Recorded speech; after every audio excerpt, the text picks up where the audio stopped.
हम लोग फिजिक्स देख रहे हैं आज, और इसमें एक फिगर जो दिख रहा है ये दूरबीन का फिगर है। क्वेश्चन है कि किरण चित्र की मदद से, मतलब प्रकाश की किरण का एक आरेखीय चित्र बनाना है और एक खगोलीय दूरबीन द्वारा, मतलब एक दूरबीन बनाना है। खगोलीय दूरबीन क्या हो गया? ऐसा यंत्र जो दूर का देखता है, दूरबीन जो दूर का देखता है, और दूर में क्या है? खगोल। खगोल क्या किसको कहते हैं? ब्रह्मांड को, कॉस्मोस को। तो जो जितने भी इस ब्रह्मांड में ग्रह, तारे, नक्षत्र और जितने सौरमंडल हैं, उस सब को देखने के लिए जो यंत्र का आविष्कार किया गया है, जो सिस्टम बनाया गया है, वो है खगोलीय दूरबीन। तो उसके द्वारा प्रतिबिंब रचना को समझाने के लिए कहा जा रहा है। समझाइए उससे कैसे फिगर बनता है, कैसे हम दूर की वस्तुओं को नज़दीक की तरह, जैसे नज़दीक में देखते हैं, वही उस रूप में कैसे देख सकते हैं। इस यंत्र की आवर्धन क्षमता के लिए भी व्यंजक निकाले हैं। इसका जो है मैग्नीफाइंग पावर जो होता है वो कैसे निकालते हैं, उसको देखना है हम लोगों को। हम लोग देखे होंगे एक सिंपल जो है माइक्रोस्कोप होता है, जो उत्तल लेंस होता है छोटा सा, तो उसको घर में पढ़ने के लिए उपयोग करते हैं। तो उससे देखते हैं तो छोटा जो चीज़ होता है वो बड़ा दिखता है। तो वो कैसे दिखता है? तो वो उसका फोकल लेंथ के कारण होता है, उस पर रे आता है और वो उसको डाइवर्ज करता है, तो बड़ा दिखता है। अब ये जो सिस्टम है दूरबीन और एक होता है माइक्रोस्कोप, दोनों में क्या अंतर है? दूरबीन दूर की वस्तु को नज़दीक करके दिखाता है, और माइक्रोस्कोप क्या होता है? सूक्ष्मदर्शी, वो छोटे को बड़ा करके दिखाता है। ये दोनों में दो उत्तल लेंस का प्रयोग होता है। दो उत्तल लेंस, दो कॉन्वेक्स लेंस जो है उसका प्रयोग होता है, और वो जो रखा रहता है वो एक अक्ष पर रखा रहता है, एक एक्सिस पर उसको सजाया जाता है, और उसको कहते हैं समअक्षीय, और समअक्षीय का भी कह सकते हैं। और उस दोनों के बीच में ऐसा सिस्टम बना रहता है कि वो एडजस्ट करना चाहें तो हम कर सकते हैं। इससे दोनों जो लेंस है उसको आगे पीछे हम उसको कस सकते हैं और उतना दूर तक कर सकें जिससे कि हमको वो जो फिगर देख रहे हैं वो स्पष्ट दिख सके। और दूसरी बात है कि इसमें जो फिगर बनता है वो उल्टा बनता है। अगर ये एक्सिस है और इसके ऊपर में ऐसे वस्तु रखा है तो इसका फिगर जो है इस तरह से उल्टा बनता है। तो इसका क्वालिटी क्या हो गया कि वास्तविक प्रतिबिंब बनता है लेकिन उल्टा बनता है। अब हम लोग इसको देखेंगे। ये एक स्ट्रक्चर है। स्ट्रक्चर में क्या है कि दो उत्तल लेंस लिया गया, एक बड़ा एक छोटा। इधर वाला जो लेंस होता है हम लोग एक मान लिए हैं कि लेफ्ट तरफ से रे हमको लाना है। रे हर तरफ से आ रहा है, लेकिन जो इसमें सिस्टम है बनाया गया है, परिपाटी है वो, कि लेफ्ट तरफ से हम प्रकाश का किरण लाएंगे। तो इस तरफ से जो प्रकाश की किरण आएगी तो दूरबीन में इधर वाला लेंस बड़ा होता है, ठीक है, और सूक्ष्मदर्शी में इधर वाला लेंस छोटा होता है, और दूरबीन में इधर वाला लेंस छोटा होता है और सूक्ष्मदर्शी में इधर वाला बड़ा होता है। ये अंतर है दोनों में। और क्या है कि ये जो है वस्तु के क्लोज में है ना, जो प्रकाश की किरण वस्तु पर से आएगी तो जिस लेंस पर पड़ता है वो वस्तु लेंस कहते हैं, उसी को ऑब्जेक्टिव लेंस कहते हैं। और इससे जो निकलने के बाद उस रे को फिर मैग्नीफाई करके जो हम लोग देखते हैं तो हम देखने वाले यहाँ पर होते हैं इस लेंस के बाद। इसीलिए आँख का प्रयोग यहाँ पर होता है, यहाँ पर आँख रहता है, इसलिए इसको आई लेंस कहते हैं या नेत्रिका लेंस कहते हैं। तो इस तरह से दो हो गया, और दोनों के बीच में एक एक्स एक्सिस है। इसका एक जो ये जो इसका बीच का सेंटर है ये ऑब्जेक्टिव लेंस का है, इसलिए इसको ओ। ये आई लेंस का है इसलिए इसको ई कहते हैं। तो इसमें देखो कैसे क्या हो रहा है, अनंत पर से जब कोई वस्तु है ना दूर पर, अनंत पर, तो उसमें से ये नहीं कहेंगे कि एक रे ऐसे आ रहा है, एक रे ऐसे आ रहा है, काट रहा है। उस दूर से जो आती है जितने किरण वो पैरेलल आता है। तो यहाँ पर जो वस्तु है ए भी बहुत दूर में, वहाँ से जो किरण उसका आ रहा है वो कैसा आ रहा है? पैरेलल, एकदम समानांतर आ रहा है। और समानांतर जब आया तो इससे आ करके वो क्रॉस किया, और क्रॉस किया तो क्या हुआ, उसका रे में यहाँ पर उसका परिवर्तन हुआ। रास्ते में क्या हुआ, बीच वाला रास्ता सीधा चलते गया और ये किनारे वाला रास्ता यहाँ पर थोड़ा सा झुक गया, इधर वाला भी इधर आगे की तरफ झुका। तो ये जो झुका, ये जहाँ पर ये कटा, ठीक है, तो उस जगह इसका इमेज ये अनंत पर के वस्तु को बनाया। तो कौन बनाया? ये लेंस बनाया, ऑब्जेक्टिव लेंस ने इसका प्रतिबिंब यहाँ पर बनाया। अब ये जो प्रतिबिंब बना तो इसको अब हम इस तरह से एडजस्ट करेंगे कि इसका फिगर हमको आराम से ये दिख सके। तो दो तरह से देख सकते हैं, इसका कंडीशन दो गो है कि इसका जो अब ये जो इसका इमेज था ये इस लेंस के लिए ये वस्तु का काम करेगा, ये ए डैश बी डैश बना और ये जो फिगर है ये प्रतिबिंब इसका है, इसके इस लेंस के द्वारा, ऑब्जेक्टिव लेंस के द्वारा। लेकिन आई लेंस के लिए ये हो गया वस्तु, इसको ये फिर बढ़ा करके जब दिखता है तो ये ए डबल डैश या बी डबल डैश ये दूसरा फिगर बनाता है। तो ये फिगर हो गया इसके लिए प्रतिबिंब और ये हो गया इसके लिए वस्तु, हम लोग वहाँ से देख रहे हैं। तो इस तरह हम लोग इसका एक स्ट्रक्चर बनाते हैं। अब इसमें है कि ये कितना ज़्यादा बड़ा करके दिखाएगा, इसके लिए मैग्नीफाइंग पावर का उपयोग किया जाता है। वो फार्मूला कैसे निकलता है, तो एम जो है मैग्नीफाइंग पावर वो क्या है, एंगल एट आई पर एंगल जो है, यहाँ हम लोगों का आँख होता है, ठीक है, यहाँ पर आँख है, वहाँ से हम देख रहे हैं तो वहाँ से जो ये जो फिगर है ऐसे एक लाइन ऐसे और एक लाइन ऐसे, तो ये जो कॉर्नर यहाँ पर बन रहा है एंगल, वही एंगल ये चूँकि शीर्षाभिमुख कोण है तो उधर जो बनेगा वही एंगल यहाँ बनेगा, ठीक है। तो आँख पर जो बन रहा है उसको कहते हैं angle at eye by final image. ये जो फाइनल इमेज है इसके द्वारा जो कोण बना उसको कहते हैं बीटा, ठीक है। और angle at lens objective lens by object कितना झुक करके आया, ये जो एंगल बनाया यहाँ पर इसको बोलते हैं अल्फ़ा। तो ऑब्जेक्टिव के द्वारा अल्फ़ा, ये भी शीर्षाभिमुख कोण अगर मानते हैं इधर तो ये दोनों पर, तो ये कोण भी अल्फ़ा ही होगा। तो ये कोण बीटा, ये कोण अल्फ़ा हो गया। एक यहाँ पर ट्रायंगल दिख रहा है, ये ट्रायंगल जो है ये ऐसे और ऐसे और ऐसे, एक दूसरा ट्रायंगल ऐसे।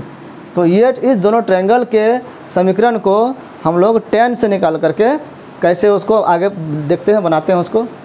बीटा प्लस अल्फ़ा मैग्नीफाइंग क्या हो गया, फाइनल इमेज बटे उसका इनिशियल इमेज।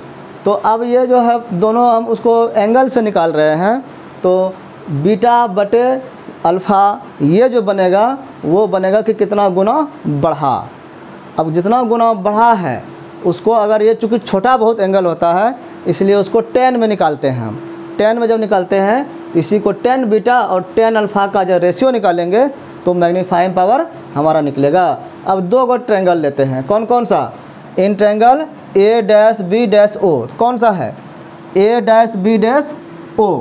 तो ये जो है ट्रायंगल यहाँ पर, ठीक है, ये जो एंगल है इसमें यहाँ पर अल्फ़ा है मतलब थीटा ये है, तो ये क्या हो गया, बेस हो गया, आधार हो गया, और ये क्या हो गया परपेंडिकुलर। तो tan में क्या होगा, परपेंडिकुलर बटे बेस न होता है, p बटे b न होता है, तो a1 बटे b1 p हुआ, तो a1 बटे b1 बटे अब b क्या होगा OB1। तो यही लिखे हम, इसको निकालेंगे हम एक ये ट्रायंगल में, और दूसरा ट्रायंगल लेंगे A dash B dash A double dash A अब बी डबल डैश और ई।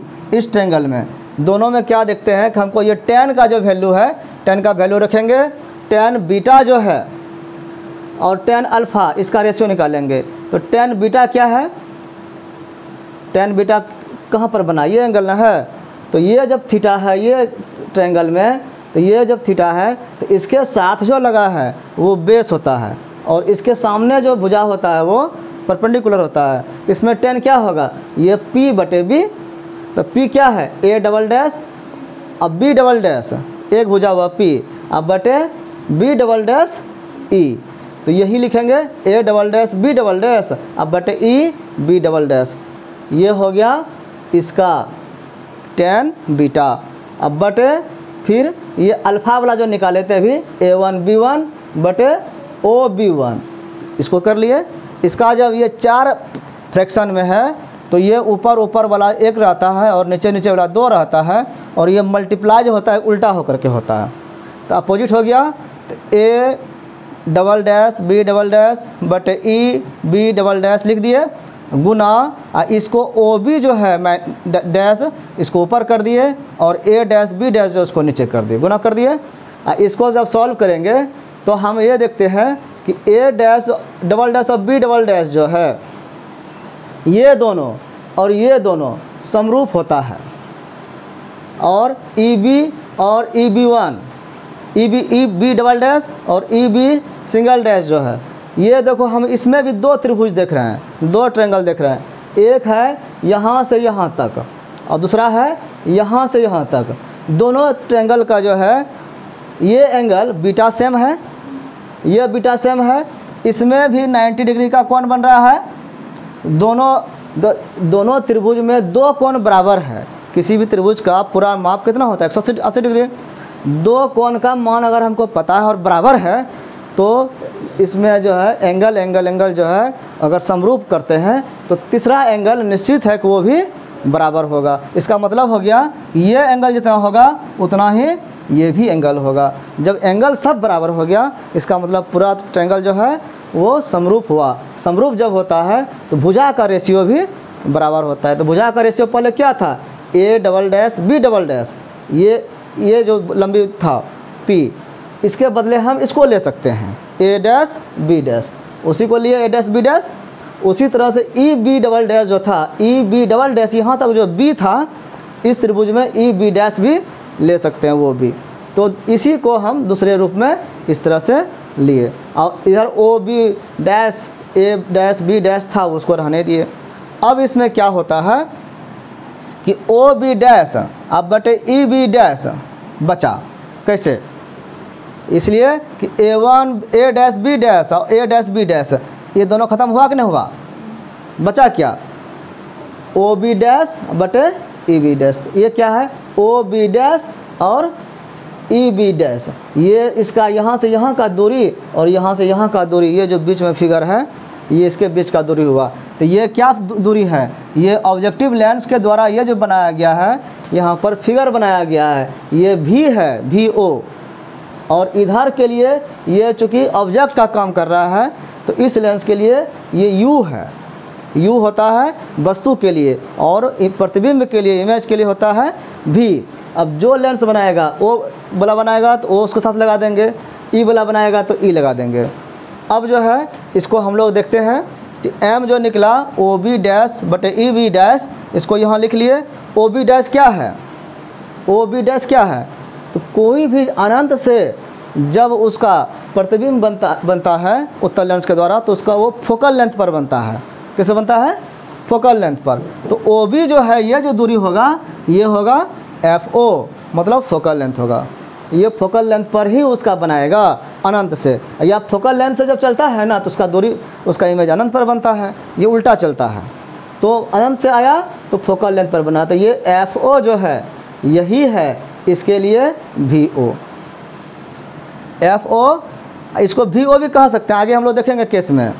तो एफ ओ ये हो गया, और ई बी डैश क्या था, ई बी डैश क्या था, ये इसके लिए ये था वस्तु का स्थान ना, कि ये वस्तु कितना दूरी पर रखा हुआ है, तो इसको कहेंगे यू ई। यू जो होता है इनिशियल फेज वाला होता है, वस्तु का स्थान कहाँ है, और ये किस लेंस के द्वारा है, ई लेंस के द्वारा। ई मतलब वो आई लेंस के द्वारा।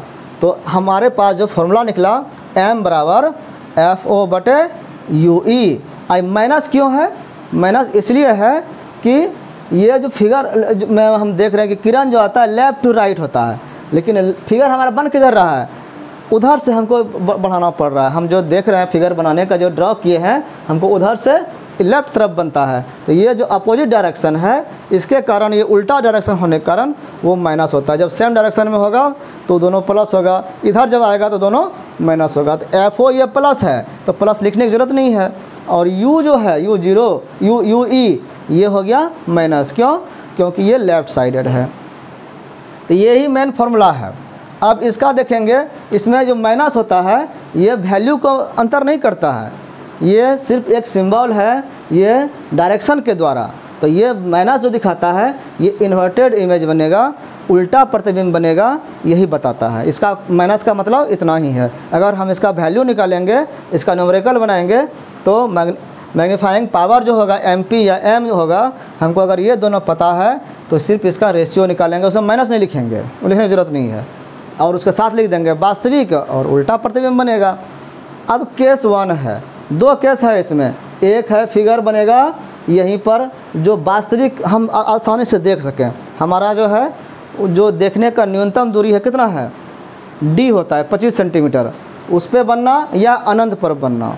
तो पहला केस लेते हैं, when image is at least distance of distinct vision.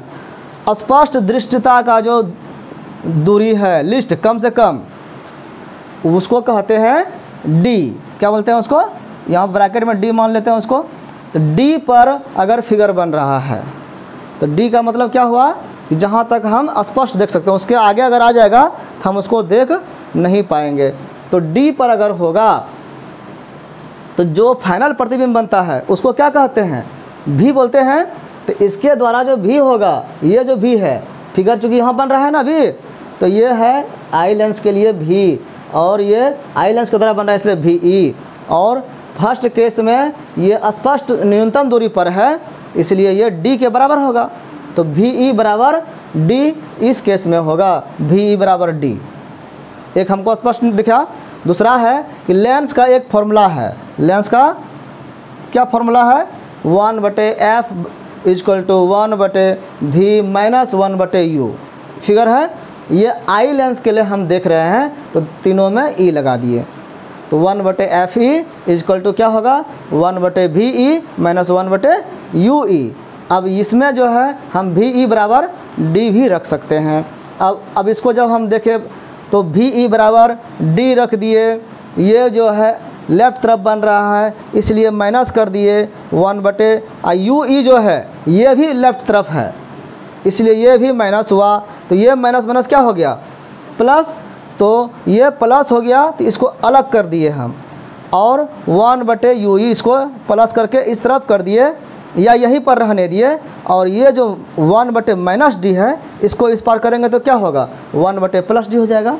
तो 1/d और 1/fe पहले से है तो ये हो गया 1/fe पहले से है और 1/d इधर जाएगा तो ये दोनों जुड़ गया, और ये जो माइनस माइनस है 1/ue ये प्लस रह गया। ये क्यों निकाले 1/ue, इसलिए निकाले क्योंकि हमारे पास ue यहाँ पर नीचे में है, हमको इस पर सेट करना है, 1/ue को सेट करना है। तो 1/ue बराबर हम निकाले 1/fe इजक्वल टू 1/d। अब इसी वैल्यू को, ये जो निकला हमारा, इसको हम इसमें रखेंगे। तो यहाँ पर हमारा समीकरण क्या है मैग्नीफाइंग पावर का, ये जो है m इजक्वल टू FO/-UE। इस पर जब ये रखेंगे तो ये माइनस को हम ऊपर कर दिए, माइनस FO। तो इधर क्या बचा, UE बचा नीचे में, तो 1/UE हुआ। तो 1/UE के बराबर क्या है, 1/fe प्लस 1/d। तो इसी का मान 1/fe प्लस 1/d रख दिए। अब जब इसको रखें तो इससे fe हमको बाहर निकालना है, फोकल लेंथ का हमको तुलना करना है। तो इसमें हम fe से मल्टीप्लाई कर देंगे। तो fe से ऊपर खाली नहीं कर सकते, नीचे ऊपर दोनों करना पड़ेगा। तो fe/fe से अगर हम इससे मल्टीप्लाई कर देते हैं इसमें यहाँ पर, तो fe क्या होगा, fe/fe यहाँ पर कट जाएगा, एक ही fe बाहर आ जाएगा, ठीक है। और एक fe यहाँ पर इसके साथ गुना हो जाएगा 1 के साथ, तो यहाँ fe/d हो गया। तो इस तरह से -FO यहाँ पहले था, fe बाहर निकल गया, अंदर में बचा 1 प्लस fe/d। ये हुआ fe/fe से गुना करने पर ही निकला। तो हमारा फार्मूला क्या हो गया, m अगर निकालना है हमको और वो प्रतिबिंब जो बन रहा है वो d पर बन रहा है, तो m इजक्वल टू हुआ minus FO/fe into 1 plus fe/d। ये एक फार्मूला हुआ। यही एक दूसरा केस में क्या है कि ये दूसरा केस में फिगर यहाँ नहीं बन रहा है, ये फिगर अनंत पर बन रहा है, अनंत से आया और अनंत पर ही बन रहा है। तब क्या होगा, when image is at infinity, तब ये VE जो है, जो VE है जहाँ पर हम देख रहे हैं, V मतलब क्या, जहाँ पर इमेज है, प्रतिबिंब है, तो VE जो है, जो D था इस समय, वो अब अनंत हो गया, अब अनंत पर बन रहा है फिगर। तो VE इजक्वल टू अनंत हो गया, इन्फिनिटी हो गया। तब क्या होगा, ये कब होता है, अभी हम देखें कि अनंत से आता है तो फोकल पर बनता है, तो फोकल पर रहेगा तब ना अनंत पर बनेगा। तब जो है ये फिगर जो है यहाँ पर ये वस्तु बना था, वस्तु वो फोकल लेंथ पर होना चाहिए, तभी उसका फिगर अनंत पर बनेगा। तो FO जो है, ये FO वो भी ओ के बराबर हो जाएगा। और इसका जो यू ई है, ये जो वस्तु है इस आई लेंस के लिए वो कैसा होना चाहिए, इसका फोकल लेंथ होना चाहिए। तो यू ई जो है वो एफ ई के बराबर होगा, यू ई एफ ई के बराबर होगा। और इसका जो एफ ओ है फोकल लेंथ, वो इसका लेंस के जो प्रतिबिंब का जो बनेगा ऑब्जेक्टिव लेंस का वस्तु, वो कितना होगा दूर, फोकल लेंथ जितना इसका होगा उतना दूर ही बनेगा वो, क्योंकि ये भी अनंत से आ रहा है तो फोकल लेंथ पर बनेगा, और इसका भी फोकल लेंथ से बनेगा तो वो अनंत पर जाएगा। तो दोनों के बीच का हम लेंथ निकालने में उसका प्रयोग करेंगे। तो यहाँ पर अभी इसका प्रयोग होगा, if object put on focus of eye lens वाले के फोकस पर रखते हैं तो उसका फिगर कहाँ बनता है, इन्फिनिटी पर बनता है। तब क्या होगा, यही फार्मूला को यहाँ सेट करेंगे तो m इक्वल टू क्या है, एफ ओ बटे minus U E, F O है आप बटे माइनस यू ई, तो एफ ओ तो इसको माइनस को ऊपर भी कर सकते हैं नीचे भी कर सकते हैं, यू ई के बदले क्या हो जाएगा एफ ई, तो यू ई बराबर एफ ई हो गया। तो यहाँ पर माइनस एफ ओ बटे एफ ई हो गया। तो ये यहाँ पर मैग्नीफाई करके कितना बनाता है, यहाँ दोनों के फोकल लेंथ का सिर्फ रेशियो है, जितना वो होगा इसका फोकल लेंथ और इसका फोकल लेंथ, मतलब ऑब्जेक्टिव का लेंस का और आई लेंस के जो फोकल लेंथ का रेशियो है वही रेशियो होगा उसका मैग्नीफाइंग पावर का। ये मैक्सिमम होगा, क्यों, क्योंकि ये वहाँ इन्फिनिटी पर बनाता है। और मिनिमम जो होगा वो कहाँ पर होगा, ये भी देखो वही दिखा रहा है, लेकिन उसके साथ ये एक अटैचमेंट लगा 1 प्लस एफ ई बटे डी। अब जो है एक एल होता है, एल जो क्या होता है, लेंथ ऑफ वो यंत्र का। तो लेंथ किसका है, यहाँ पर ये टेलीस्कोप का बना रहे हैं ना, तो इसका लेंथ कितना होगा, कितना ये लंबा होगा, तो ये दोनों लेंस के बीच की दूरी कितना है, इसको हम लेंथ कहते हैं, एल कहते हैं। तो कितना दूरी होगा, अब देखो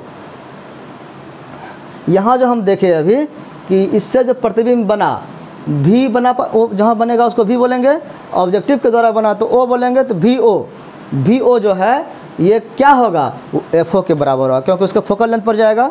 तो वी ओ बराबर हो गया एफ ओ, और तो ये हो गया एफ ओ उसका दूरी, क्योंकि हमको फोकल लेंथ पता रहेगा, भी पता नहीं रहेगा, लेकिन हमको समझना है कि वो फोकल लेंथ पर ही भी बन रहा है, इसलिए भी बराबर एफ ओ होता है। तो एफ ओ हो गया यहाँ से यहाँ की दूरी, और चूँकि यहाँ से जो फिगर बनाएगा अनंत पर, तो इसका भी ये फोकल लेंथ होगा, ये होगा एफ ई। तो एफ ई यहाँ से यहाँ तक और एफ ओ यहाँ से यहाँ तक, तो दोनों को जोड़ेंगे तो जितना वैल्यू होगा वो उसका लंबाई होगा। तो ये क्या हो गया, लेंथ बराबर F O plus U E. इस तरह से इस दूरबीन का प्रयोग हम लोग दूर की वस्तुओं को करते हैं, देखने में करते हैं। एस्ट्रोनॉमिकल जो ऑब्जेक्ट होता है उसको देखने में प्रयोग करते हैं।